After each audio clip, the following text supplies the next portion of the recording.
véritablement de l'ombre à la lumière, et c'est grâce à votre arrivée ici, nous en remercions en tout cas, que tout cela peut se faire. Les classeurs, à quoi ça peut bien servir si ce n'est qu'à décourager d'un déménagement? Monsieur le Président du Parlement, cher Gabi, moitié de Halle, faut-il préciser les choses. Monsieur le Ministre, cher Charles, chers collègues maires, chers collègues du Conseil communal d'Halle, Monsieur l'abbé, Monsieur le Président de la Fondation pour la sauvegarde du patrimoine, chers membres de la Commission de rénovation de la mairie, Mesdames, Messieurs les invités en haut titre et fonction, chères concitoyennes, chers concitoyens. Ce n'est pas tous les jours que l'on déménage une mairie. Et c'est avec enthousiasme et un réel plaisir qu'il me plaît à vous saluer très chaleureusement, et c'est au nom des autorités communales qu'il me revient à notre l'honneur de vous remercier sincèrement de répondre à notre invitation par votre présence, place de la Gare à Halle. C'est ici dorénavant que le cœur administratif et politique de notre commune battra. C'est ici que nous accueillons toutes celles et ceux qui ont choisi de s'installer chez nous, que nous débattrons des grands projets communaux, organiserons le ménage communal, discuterons des joies et des peines de nos concitoyennes et concitoyens, selon l'ordre du jour des séances du Conseil communal. C'est ici que se trouve la carte de visite dorénavant de notre localité. Le monument Château d'Halle débute son histoire au tout début du XVIe siècle, en 1501. Il a été érigé en partie par la famille Desbois, dont le représentant est un bourgeois de Lémont, un certain monsieur Humbert Berton. Ce juriste défend les intérêts de Gasper the Rhine, prince-évêque de Bâle. À cette époque, seul le manoir et sa tourelle furent érigés. Il n'y a pas encore un mur d'enceinte qui entoure le domaine. Le premier résident à s'établir dans le château d'Halle est le fils aîné de Humbert Berton, un certain monsieur Hartmann. En 1769, le château d'Halle passe dans les mains de Marie-Joseph de Valoreille, qui épousera une personnalité, le baron Adolphe Ferdinand de Wrede, de par sa fonction militaire, capitaine au service de la Prusse. Durant la période dite du Premier Empire, Napoléon Bonaparte et ensuite au début de la Restauration sous Louis XVIII, le colonel et ensuite général Gabriel Nègre en devient propriétaire. Il est considéré comme un père de France. Son nom est inscrit sur l'Arc de Triomphe à Paris. Il est décédé dans la Marne et est enterré au cimetière du Père Lachaise, toujours à Paris, dans la colonne des méritants militaires. Je ne citerai ici que ces quelques éléments historiques fournis par Vincent Tullaire et Jean-Paul Pronguet, que je remercie au passage, éléments historiques qui ont jalonné le passé de ce bâtiment emblématique d'un autre village. Vous aurez tout loisir de consulter le document, ici entre mes mains, préparé et mis à disposition par la Fondation pour la sauvegarde du patrimoine et ses membres. Je les remercie d'ailleurs de leur travail de recherche et de contribution. Nous avons compté 22 propriétaires différents depuis sa construction, et c'est grâce à la volonté de la famille de Milo-Berbier, dernier propriétaire, que la commune a pu acquérir le château. Merci à vous. Sans votre volonté à transmettre aux citoyennes et citoyens ce témoin du passé, qui a marqué et marquera notre village, nous n'aurions pu saisir cette magnifique opportunité. Bien sûr, au fil des années et des siècles, le site a subi d'importantes transformations. Il aura servi de demeure à quelques nantis, d'écurie, on y trouve l'ancienne poste, ici à ma gauche, en passant par le fameux restaurant de la gare qui a fait danser toute une génération, pour laquelle les souvenirs sont encore bien présents et vivaces. Et c'est en 83 que l'on trouve traces et photos, bien sûr, de la principale extension engagée par Milo, qui sert en grande partie aujourd'hui à notre administration. Grâce aux murs d'enceinte, nous sommes assurément protégés et parés à toute tentative d'invasion, et nous comptons bien le conserver. Quelle aventure! Depuis plus de 3 ans, nous avons beaucoup débattu. Nous avons porté de nombreuses réflexions, nous avons pesé les intérêts et apprécié l'impact d'un tel chantier d'aménagement sur le fonctionnement même de l'administration et de l'exécutif. Et puis, la logique s'imposa. L'opportunité qui nous a été faite d'acquérir cette propriété s'inscrivait également et tout naturellement dans la volonté des autorités à renforcer la place de la gare et partant la pérennisation de notre ligne de chemin de fer. On est au centre névralgique du village. La commission nommée par le Conseil, présidée par Isabelle Fleury, composée de personnes non issues du bâtiment, a bossé. Elle a vraiment bossé. Elle a su écouter et s'accompagner de bons artisans. Évidemment, ils sont tous de Halle.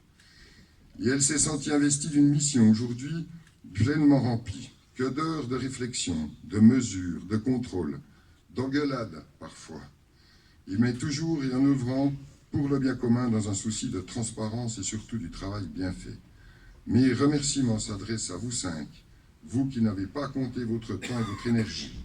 Mille merci à la présidente pour sa disponibilité et son incroyable engagement. Sans toutes vos qualités, ce projet n'aurait pu se concrétiser. Bravo. Quelques mots sur les coûts, bien sûr, souci majeur dans toute réalisation communale et publique. L'ensemble de l'opération entre l'acquisition et les transformations étant budgétisé à 2 250 000, dont 450 000 francs de rénovation, montant sanctionné par l'Assemblée communale lors de la présentation du projet global l'année dernière. Aujourd'hui, à l'issue de l'opération, il nous aura coûté 2 252 000, montant s'inscrivant pile dans la cible et annoncée. C'est grâce et surtout à l'extraordinaire engagement de la Commission, du travail acharné réalisé par nos artisans, dont les compétences sont connues et reconnues loin de la région. Merci à toutes et tous. Tout n'est pas fini. Il reste à rénover la partie habitable, les appartements en étage qui feront l'objet en temps utile de travaux lourds et nécessaires. Laissons la Commission souffler un peu. Elle le mérite amplement. Avant de conclure, les autorités actuelles, à l'instar de nos prédécesseurs, sont conscientes qu'il faut offrir les meilleures conditions cadres aux futures générations et surtout à celles et ceux qui nous succéderont. Nous sommes convaincus que cet outil saura répondre à cette prérogative et qu'elles et qu'ils trouveront ici l'environnement et l'espace favorables à l'exécution de leur mission.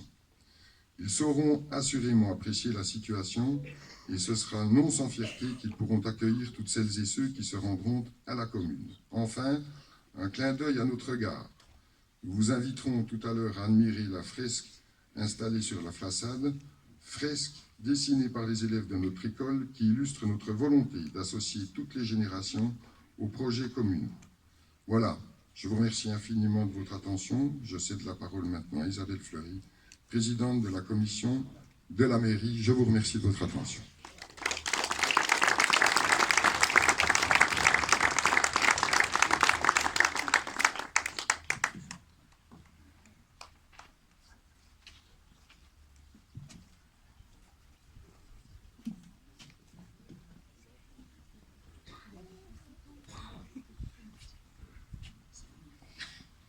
Mesdames, Messieurs, nous voici donc réunis aujourd'hui devant la mairie d'Halle pour marquer ensemble l'inauguration de nos nouveaux locaux administratifs. La décision de l'Assemblée communale d'acquérir ce bâtiment a eu lieu le 27 mars 2018. Le déménagement de l'administration communale dans ces nouveaux locaux a débuté le 10 septembre 2018, soit il y a tout juste une année. Comme vous l'aurez constaté, nous avons été plus rapides dans la réalisation des travaux que dans l'organisation de cette inauguration.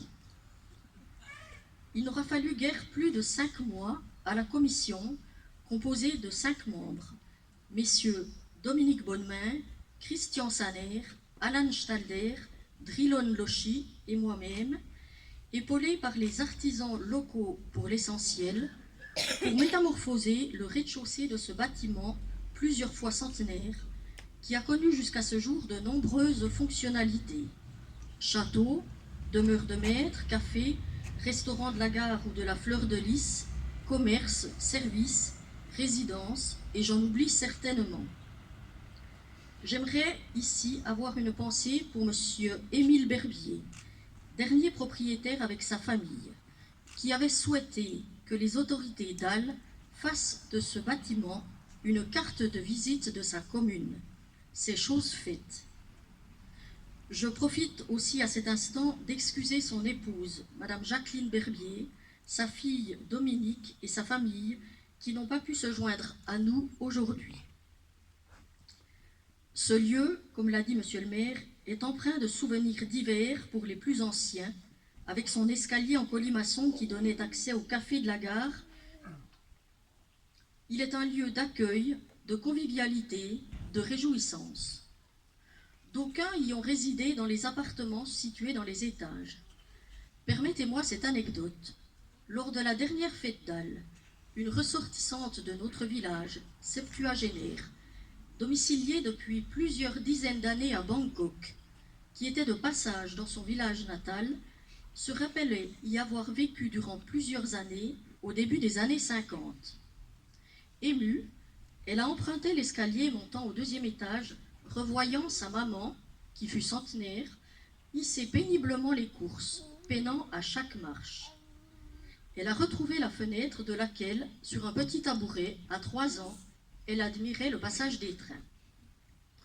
Aujourd'hui, ce bâtiment abrite une coiffeuse, une société de protection, et nous avons fait de la partie du rez-de-chaussée un lieu fonctionnel, accueillant, lumineux, où se trouvent désormais les bureaux de l'administration communale, qui comprend 3 employés et 2 apprentis, ainsi que la salle du conseil. Ce n'est pas Moulinsart, même s'il y ressemble, comme dirait un membre de la commission de rénovation. Mais ce lieu, qui fut parfois appelé château, a de quoi marquer encore longtemps l'histoire de notre village. Au risque d'oublier quelqu'un, je n'énumérerai pas la longue liste des personnes qui ont œuvré à cette belle réalisation.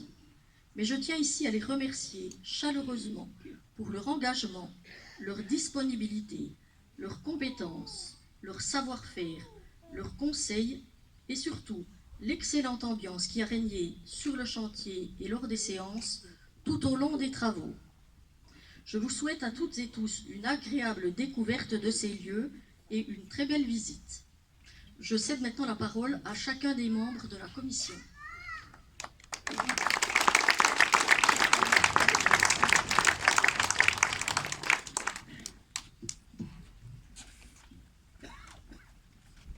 Merci Patrick.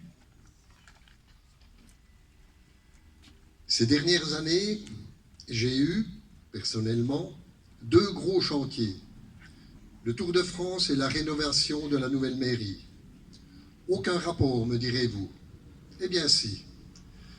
Dans un cas comme dans l'autre, c'était un vaste chantier à entreprendre. Isabelle, Alan, Christian, Drilon et moi-même avons travaillé en parfaite harmonie et avec enthousiasme pour offrir à l'administration communale des locaux modernes et fonctionnels. Nous avons été les architectes et les artisans de notre imagination. Ce qui diffère de l'organisation du Tour de France à celui du travail de la commission de rénovation de la nouvelle mairie, c'est que dans ce dernier cas, contrairement au Tour de France, personne n'a travaillé pour son ego personnel. La bienfacture de notre travail s'en est ressentie et c'est la raison de notre satisfaction. Nous espérons que la population d'Al sera également fière de sa nouvelle mairie et de ses jardins. Ce sera la plus belle récompense pour notre commission et la preuve de la reconnaissance de notre travail. Merci.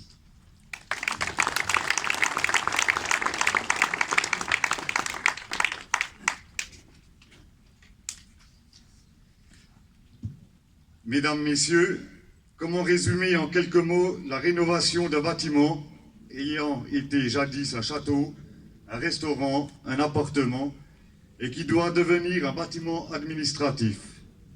Le 10 avril 2017, date du premier PV de la commission, était nommé pour la rénovation de la nouvelle mairie.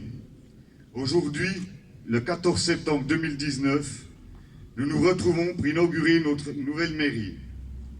30 mois ponctués de séances, de tentatives pour réaliser des plans, de réflexions, de visites, de travaux, de collaboration avec les entreprises, de déménagement pour arriver à ce résultat.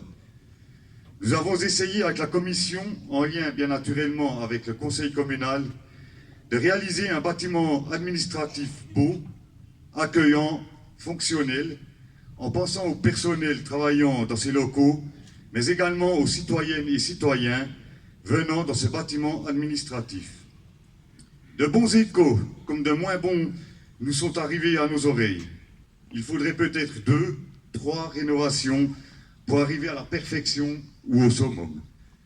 Nous ne sommes ni ingénieurs ni architectes, mais nous avons donné le maximum de nous-mêmes au sein de la commission pour mener à bien la réalisation de notre nouvelle mairie. L'aboutissement du projet de la nouvelle mairie est là, et vous pourrez le découvrir dans ses moindres recoins tout à l'heure lorsque le ruban sera coupé. Je remercie les membres de la commission, dont sa présidente Isabelle Fleury, avec qui j'ai partagé 30 mois de collaboration, et également le conseil communal pour son soutien, sans oublier les entreprises qui ont réalisé les travaux. Je vous souhaite, mesdames et messieurs, de passer une excellente matinée en ces lieux.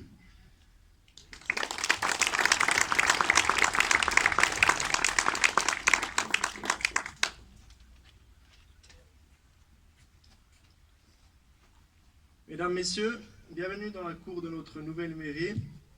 Depuis des mois, notre future mairie faisait partie de nos préoccupations quotidiennes. Aujourd'hui, nous sommes tous, le personnel communal et moi-même, vraiment satisfaits de voir ce projet enfin concrétisé. Je tiens à remercier l'ensemble de tous les acteurs de la réalisation de cette construction aussi superbe qu'impressionnante. Je pense que lorsqu'on découvre l'élégance et la présentation du bâtiment, on ne peut qu'être ébloui par le talent et le professionnalisme de tous ceux qui en sont les responsables. De nombreuses entreprises sont intervenues au cours de cette construction et je voudrais remercier chacun de ces employés, de ces ouvriers qui ont œuvré pendant des mois pour permettre d'entrer dans cette très accueillante mairie. Je pense que notre commune peut désormais être fière de sa mairie, tant par son aspect extérieur qui offre une image nouvelle, moderne et chaleureuse que par la praticité des locaux et leur agencement. Il s'agit non seulement d'un lieu de travail plus confortable et plus agréable, mais également et surtout un lieu d'accueil plus adéquat et plus convivial pour tous les habitants de notre commune. Non seulement nous allons pouvoir en profiter, mais en plus nous allons laisser à nos futures générations un patrimoine dont nous pouvons être fiers, car il en va de l'avenir de la commune. Nous pouvons désormais fêter cela comme il se doit, et je vous invite donc à partager notre joie autour d'un buffet festif qui sera dressé à cette occasion après l'inauguration. Je vous remercie.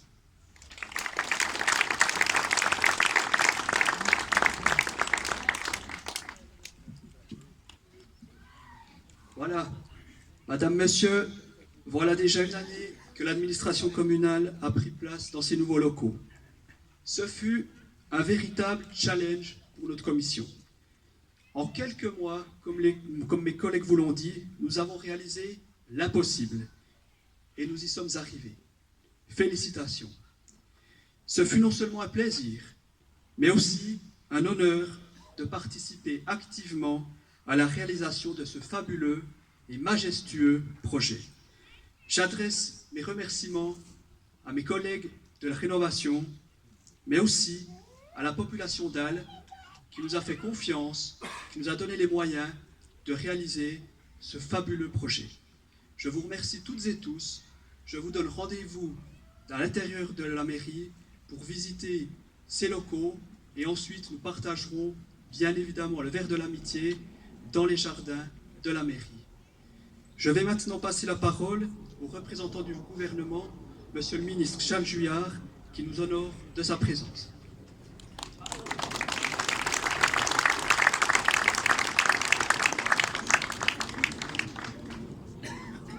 Monsieur le maire, mesdames et messieurs les membres du conseil, mesdames et messieurs les membres de la commission de rénovation, monsieur le président du Parlement, par ailleurs maire d'une commune voisine qui doit commencer d'avoir un peu des soucis à se faire parce qu'il y avait bien l'hôtel de ville à Port-Entruy, la grande mairie de Boncourt, mais maintenant il y a un château à Halle avec non seulement un grand jardin mais aussi une grande terrasse. Je crois qu'il y aura pas mal de jaloux qui vont se faire ici en Ajoie. Alors, monsieur le président du SIDP, faites attention. Quand vous irez aux séances, armez-vous de patience. Il peut peut-être accessoirement d'un gilet pare-balles, on ne sait jamais. Parfois que quelqu'un voudrait vous envahir, comme vous l'avez dit. Je peux vous assurer que ce n'est pas, en tout cas, pas du tout l'intention du gouvernement jurassien qui aujourd'hui, par ma présence, voulait honorer le travail qui a été fait pour votre population. Depuis le début du projet, vous nous avez associés, puisque nous avons discuté des investissements qui pourraient être faits dans le cadre de ce projet. Donc je suis particulièrement heureux de participer avec vous à l'inauguration de ce magnifique bâtiment. Et je crois que la population a bien su répondre à l'invitation. Je crois que c'est un moment important pour une communauté villageoise, de voir qu'il se fait réellement, concrètement quelque chose, et que ce n'est pas que des murs qui finalement sont inaugurés. Je crois que c'est aussi une nouvelle philosophie de travail. À chaque déménagement, eh bien, il faut saisir des opportunités, dépoussiérer, certes, déménager des classeurs, pas trop. Aujourd'hui, il faut penser digitalisation, il faut penser numérisation, et de ce côté-là aussi, le gouvernement a mis sur pied, avec l'association Jurassienne des communes, un projet pour aller au-delà et de partager nos savoir-faire en matière de digitalisation et d'offrir donc de nouveaux services sous une nouvelle forme aux différentes communes. Vous savez aussi, monsieur le maire, mesdames et messieurs les conseillers, que parfois, entre le gouvernement et les communes, on se chamaille un peu, mais je crois que c'est un peu normal en démocratie que nous ayons parfois des avis divergents. Ce qui est important, c'est que nous trouvions des solutions communes. Parce qu'au bout du compte, nous ne sommes pas là pour nous, mais nous sommes là pour travailler pour nos concitoyennes et nos concitoyens. Nous devons trouver des solutions pour elles et eux. Nous devons effectivement nous mettre à leur service, à leur écoute pour trouver des solutions, et vous pouvez compter sur le gouvernement pour travailler en commun dans ce sens. La collaboration, elle peut aussi s'imaginer avec les voisins. Je parlais de la commune de Porrentruy, je parlais du SIDP, je parlais de la JC. Je crois qu'au jour d'aujourd'hui, il faut effectivement regarder pas seulement son village, mais un peu tout ce qui gravite autour, parce que le monde évolue, les choses vont extrêmement vite, et il vaut mieux se mettre ensemble pour justement essayer de suivre, essayer même d'anticiper, plutôt que de vouloir chacun faire son frichti de son côté, si vous me permettez l'expression. Félicitations évidemment à la commission de rénovation pour le résultat de cette inauguration, aux artisans aussi. J'ai bien compris qu'ils étaient tous de Halle, ce qui est une magnifique carte de visite aussi qu'ils pourront mettre sur les prochaines offres qu'ils auront à faire, pas seulement à Halle, parce que sinon il faudra que vous inauguriez souvent quelque chose, monsieur le maire. Donc je crois que c'est bien aussi pour eux, à toutes ces entreprises et à tous ces employés qui ont montré leur savoir-faire avec une magnifique carte de visite. J'espère évidemment que ce bâtiment soit fonctionnel, qu'il donne satisfaction aux employés qui l'occuperont, à la population. Cela, j'en suis certain, toujours dans l'esprit du service à la population. Alors vous avez déjà assez entendu le discours, je m'arrêterai là. Merci beaucoup, bonne journée, puis bonne visite.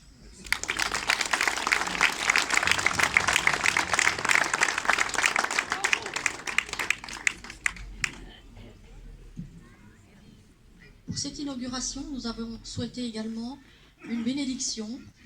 On a une particularité aussi à Halle, on a un maire qui s'appelle Babé, et l'abbé s'appelle Babé. Quelqu'un me disait tout à l'heure, ils ont fait tous les deux la HEG, la Haute École de Grandfontaine. Donc je cède la parole à monsieur l'abbé Babé pour la bénédiction.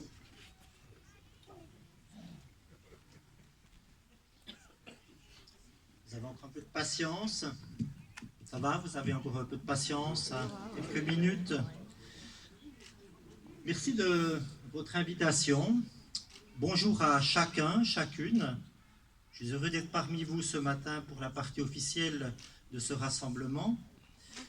Merci aux autorités communales d'avoir pensé à nous inviter à cette bénédiction, à ce temps officiel. C'est toujours une joie d'être invité pour un temps de bénédiction. On l'est de moins en moins. Voilà. C'est une tradition qui se perd de nos jours, sans doute à cause de la sécularisation. Dans ce contexte, il n'est pas inutile d'expliquer le sens d'une bénédiction telle que nous la vivons ce matin. J'ai bien compris que vous n'attendez pas une protection parce que vous avez déjà des murs solides. Donc ce n'est pas ça que vous attendez de cette bénédiction. Le mot bénédiction vient d'un mot latin qui veut dire du bien sur quelqu'un ou sur quelque chose. Il s'agit d'accueillir une parole de bienveillance qui nous élève et nous révèle notre identité d'enfant bien-aimé de Dieu. C'est aussi un rituel qui nous indique la finalité de nos activités humaines. À quoi ça sert finalement tout ça? Favoriser le vivre ensemble dans une cohésion basée sur la justice sociale. Vous le savez, chères autorités communales, cette bénédiction ne vous mettra pas à l'abri des ennuis et des soucis. Des râleurs, vous en aurez toujours.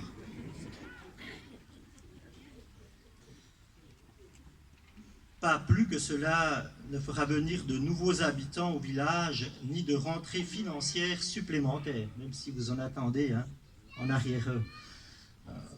Vous en attendez quand même un petit retour. Si la bénédiction était efficace pour cela, hein, cela se saurait depuis longtemps. Vous l'avez compris, nous ne sommes pas venus ce matin pour exprimer un sentiment religieux marqué par le fétichisme, ni assister à un rite magique. Nous sommes venus entendre une parole qui nous rappelle l'initiative et la présence de Dieu au cœur des réalités humaines. Une parole qui nous invite aussi à l'action de grâce pour les bienfaits reçus, notamment à travers ceux et celles qui ont œuvré au service de la commune et que nous voulons honorer ce matin. Cette croix est suspendue au volet ici, hein, elle est d'habitude dans la salle du conseil. Et elle est le signe qui nous relie à ceux et celles qui vous ont précédés dans cette salle depuis un certain temps. Je ne sais pas exactement combien de temps, mais cette croix nous relie à eux.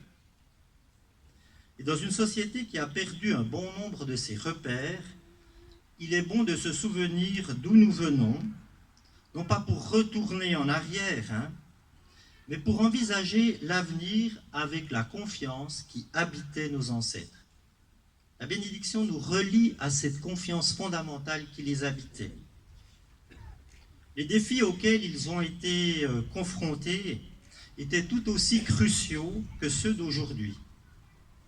Et nous poursuivons notre chemin en nous appuyant sur la confiance qui les habitait, et c'est ça l'héritage le plus précieux qu'ils nous laissent, une confiance en la vie qui est bonne, la vie qui est donnée, la vie qui est partagée, qui est célébrée. Eh bien, écoutons maintenant la parole qu'ils ont entendue, cette parole qui les a mis en route. Je vous invite à entendre un passage de l'évangile de saint Matthieu, qui dit ceci au chapitre 5. « Vous êtes le sel de la terre, mais si le sel devient fade, comment lui rendre de la saveur? Il ne vaut plus rien, on le jette dehors et il est piétiné par les gens. Vous êtes la lumière du monde. Une ville située sur une montagne ne peut être cachée. Et l'on n'allume pas une lampe pour la mettre sous le boisseau, on la met sur le lampadaire et elle brille pour tous ceux qui sont dans la maison. De même que votre lumière brille devant les hommes, alors en voyant ce que vous faites de bien, ils rendront gloire à votre Père qui est aux cieux. Vous êtes le sel de la terre, vous êtes la lumière du monde. Une révélation qui nous est donnée. Et ces quelques mots nous rappellent que nous nous inscrivons dans une histoire et qu'il nous appartient aujourd'hui de faire vivre notre communauté. J'aimerais le faire avec une image, celle de l'armoirie de la commune d'Al, qui se trouve ici. Vous avez 3 points rouges. Hein, ici, voilà. On les retrouve également sur la porte d'entrée, ces 3 points. Alors, ils me font penser à une citation du philosophe Paul Ricoeur qui dit ceci: « Une vie bonne, avec et pour les autres, dans des institutions justes. » Tout est dit dans cette phrase. Pour avoir une vie bonne, il s'agit de ne pas être seul, mais c'est avec et pour les autres, dans des institutions qui sont justes. Alors, chers habitants de Halle, chers membres du conseil, chers employés, chaque fois que vous passerez cette porte, rappelez-vous que toute action sociale, elle se structure là autour. Il y a moi, dans ma recherche de bonheur. Au milieu, c'est magnifique puisque le rond, il est dessiné, il est coupé en deux par la porte, hein, avec, pour les autres, dans des institutions justes. Qu'est-ce qu'un bonheur qui est replié sur lui-même, sans les autres? Qu'est-ce qu'une vie si on ne pense qu'aux autres en s'oubliant soi-même? Et qu'est-ce qu'un projet d'avenir s'il n'est pas soutenu par des institutions justes? Alors, je vous laisse cette image, puissiez vous en rappeler. Une vie bonne, avec et pour les autres, dans des institutions justes. Alors, quand vous aurez une demande impossible, rappelez-vous, avec et pour les autres. Et puis vous, membres du Conseil, eh bien, n'oubliez pas que vous êtes au service, justement, de cette vie que chacun espère belle et bonne pour lui, en mettant à disposition des institutions justes qui portent des projets communautaires, des projets personnels pour un avenir en commun qui soit le plus lumineux possible. Cette croix nous relie au passé